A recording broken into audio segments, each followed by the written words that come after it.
Merci de nous regarder sur Tours, valdeloiregastronomie.fr. Ils nous apprennent que le goût, eh bien, ça s'apprend. Eux, c'est toute l'équipe des ateliers dédiés aux petits gastronomes, atelier œnologie ici même à Vitilloire. Et parmi cette équipe, nous avons le plaisir d'avoir autour de la table Christophe Proutot, œnologue. Rebonjour. Bonjour. Et Élise Besnier, bonjour. Bonjour. Vous êtes une des animatrices de l'atelier œnologie, notamment pour les petits gastronomes. Et on a Paul et Malo qui sont avec nous et qui viennent. Vous venez d'où, les garçons?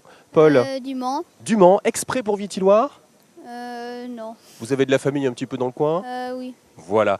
Paul et Malo, ils ont 10 et 6 ans et demi et ils vont tout à l'heure participer à un test grandeur nature de dégustation grâce à Christophe et Élise. Comment on s'y prend, Élise, pour faire découvrir le vin à des enfants de 10 ans et 6 ans et demi? Alors, Pas simple. c'est pas forcément du vin là qu'on va leur faire Oui. découvrir, mais là, il s'agit plutôt de leur apprendre un petit peu à connaître mieux leur sens pour décrire ce qu'ils perçoivent et être ensuite à même de prendre plaisir et découvrir de nouvelles choses.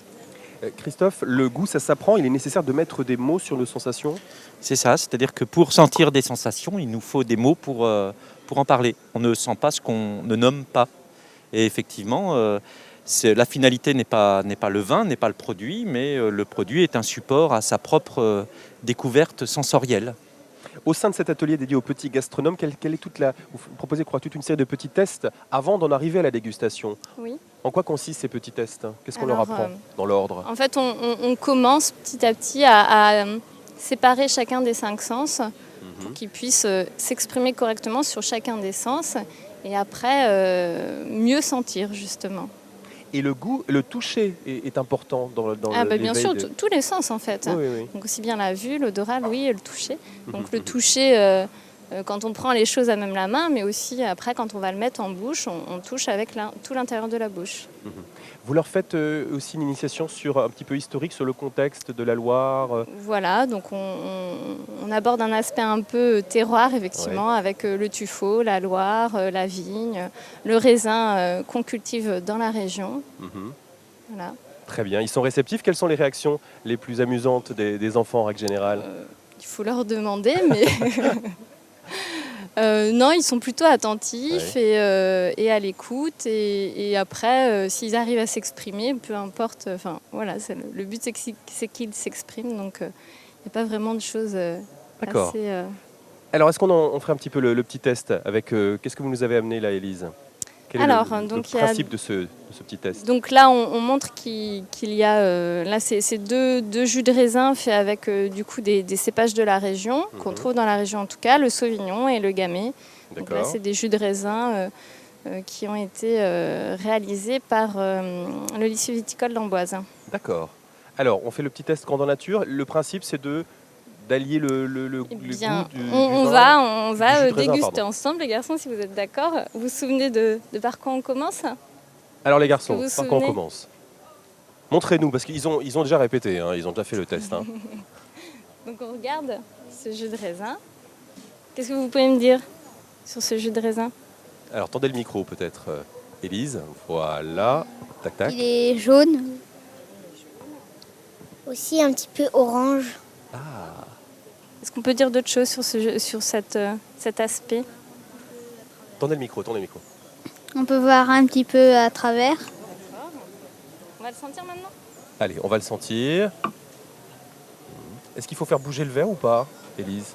On peut dans un premier temps le sentir comme ça, et puis effectivement, après on peut Alors, je dis faire bouger, c'est peut-être pas très agiter. agité, on dit. Regardez les garçons, vous pouvez faire sur la table, c'est peut-être plus Ah, facile. mettez-vous sur la table, voilà.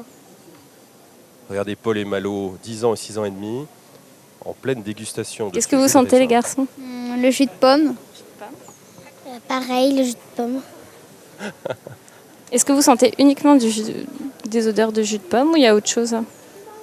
Que le jus de pomme. Que le jus de pomme, nous dit Paul. Moi je sens un peu le miel, un peu la feuille séchée. Est-ce que vous avez d'autres odeurs? Non. D'accord. On va le goûter? Allez, on goûte. On passe à la dégustation.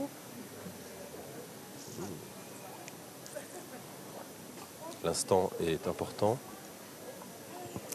Au niveau des saveurs, sucré, salé, acide, amer, qu'est-ce que vous avez senti? Un petit peu sucré et un peu acide. Malo. Et un petit peu sucré. Au niveau du toucher, C'était liquide.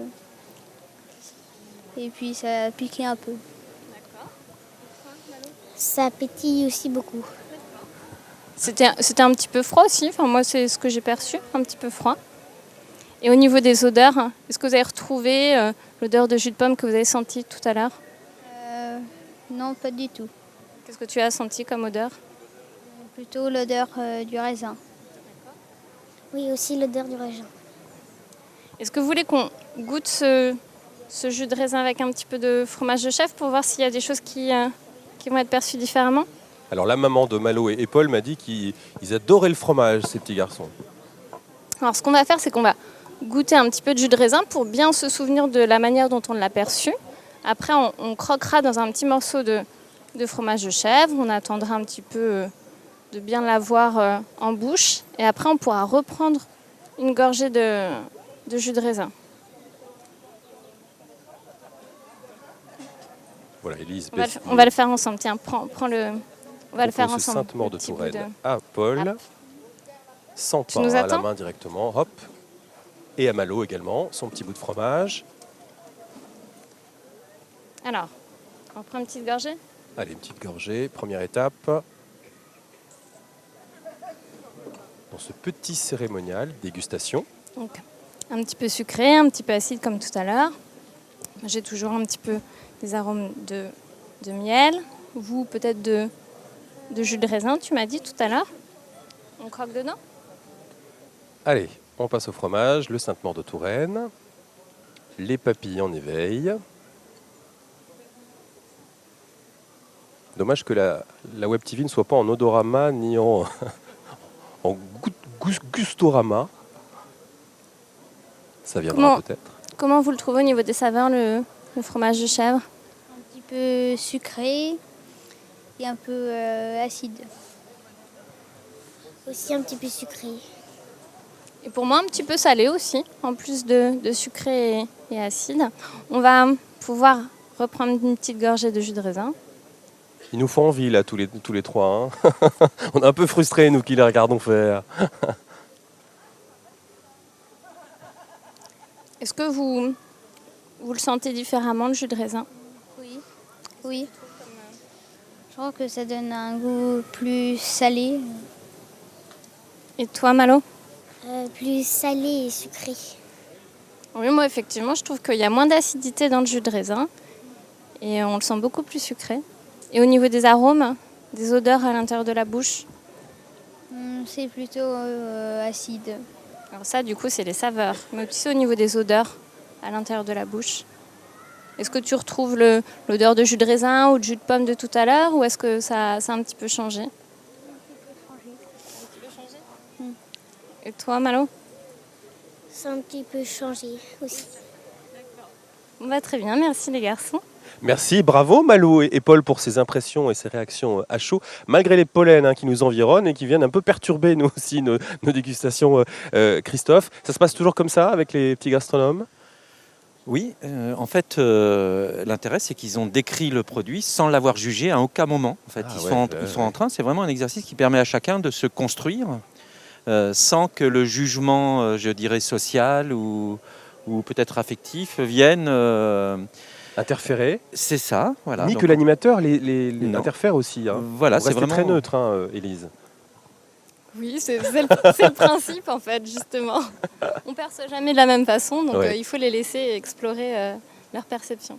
À partir de quelle heure je peux commencer à mettre des mots sur ces sensations gustatives? Eh bien, justement, à partir du moment où on dispose de vocabulaire pour en parler. Et pour nous, les jeunes sont des bons dégustateurs dans la mesure où pour les qualités pour bien déguster, c'est pas de la connaissance, vous avez compris, c'est vraiment une introspection et qu'il faut être capable de rester sincère et spontané. Finalement comme pour le vin, mais on se rend compte dans les allées de Vitilloire que les gens ne sont pas aussi sincères et spontanés parce que le vin est finalement un produit très connoté. Et la dégustation telle que Élise a pu permettre aux enfants de le faire leur permettront on l'espère, d'être libres en fait, de leur choix en fonction du vocabulaire, de se construire, non pas par rapport aux connotations sociales et comportementales, mais vraiment par rapport à leur propre perception. Parfait, bien merci beaucoup pour cet avant-goût et cet aperçu de cet atelier dédié aux petits gastronomes. Merci beaucoup Christophe, Élise, Paul et Malo. Merci encore pour cette dégustation. Eh bien nous, on va tous consommer du jus de raisin avec toute l'équipe de l'émission et va se donner rendez-vous très très vite pour découvrir le dernier épisode de notre grande saga, ici même à Vitilloire. Et je vais un petit peu me balader dans les allées de Vitilloire pour vous le faire découvrir un petit peu côté coulisses, avec des figures, avec des personnages et voir tout le staff qui bosse un peu en coulisses pour faire de cet événement un succès, puisque les chiffres viennent de tomber, plus de 20% de fréquentation pour ce millésime 2015 de Vitilloire, avec plus de 10% de ventes de verres le samedi. Vous voyez, donc bravo, encore un succès pour Vitilloire. Bonne balade à tous et à plus tard.